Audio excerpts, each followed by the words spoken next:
Yo, what is up, guys? This is the Brick Joe here, and we have a new Lego factory coming to the U.S. It's going to be located in Virginia. I believe this is going to be completed in 2025, so still quite a ways away, and it's going to employ about 1,700 people. Now, most importantly, I think, for most of us listening to this here, basically everybody listening to us here, what we're interested in is how this might affect us as consumers. And one area that I think it could affect us is with Pick-a-Brick. So as you guys know, Pick-a-Brick changed a little bit ago where now they have these two separate categories, the bestseller category and the standard category, each of which have minimum price thresholds. Otherwise, you get charged a service fee. And they're basically two completely different buckets, that you're buying your pieces from almost. And it's a bit confusing, and I think when it came out, it was a bit frustrating for people who do purchase a lot of Pick-a-Brick pieces because it is a little bit confusing.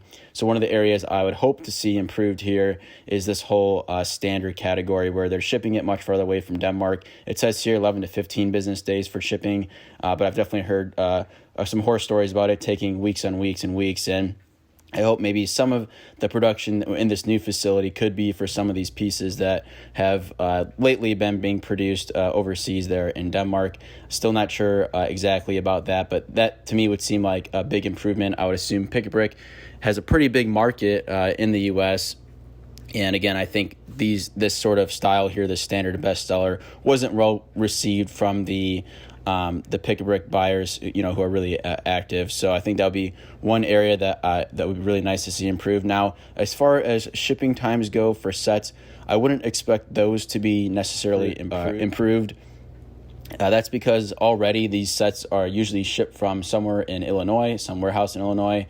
And so I'd expect that to be very similar. I guess one thing that does come to mind is if you remember, we were getting kind of Europe-based sets with the stickers placed in the front with the piece count and age, and age range, because that's a requirement in the U.S. and not other countries. I could see that not really happening again in the future, or not as likely to happen again in the future with production actually taking place in the U.S. Usually they were getting their sets from the factory in Mexico.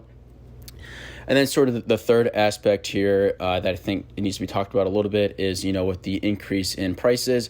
They're building this new factory, obviously very expensive. In general, manufacturing in the U.S. is more expensive than in other areas. And it's definitely going to be, it looks to be, or it seems like they're, definitely trying to make it, a state-of-the-art facility. Definitely try to make it as green as possible, clean energy, things like that. All those things that Lego is making initiatives towards.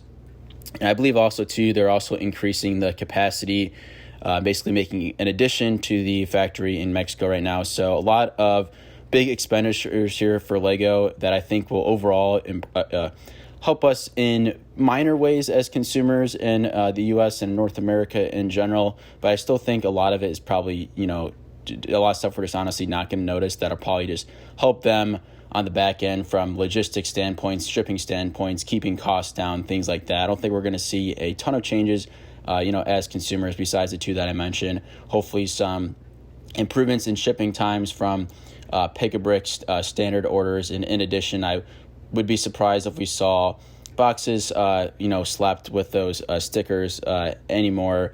We haven't really seen that, I guess, since for a little while there. But remember, during the pandemic, that was pretty common. And I guess if something crazy like that happened again, that could also reasonably happen again. But those are the only two things that I could potentially see happening as just regular Lego consumers, buyers. Potentially too, I would expect to see hopefully better stock availability on Lego.com for newly released sets. That's been just a problem in general for quite a while now. It really just dragged on. It hasn't really stopped a whole lot since the pandemic, and it's improved a little bit, but still, honestly, a lot of the hype sets that come out, usually they sell out there pretty quick, and then you're kind of on a waiting period. It's not going to be too long, but it is going to be a couple weeks, which is annoying if you're someone who does like to get sets on the first day. It kind of leaves your options to either make sure you're really on top of it and pre-ordering it, or showing up at the Lego store, opening day or the first day that the sets are released. So in general, hopefully stock will improve as well. So guys, that sort of wraps up my thoughts about this announcement. Let me know what you guys think, and also too, do you think that there's a correlation with the increase in Lego prices, and also Lego moving some manufacturing to the U.S., which is probably a bit more expensive than their other manufacturing facilities, if I had to guess. I don't know exactly, but anyway, guys, let me know your thoughts. If you guys are new here, don't forget to like, comment, and subscribe, and text them, guys. This is the Brick Doe, signing off.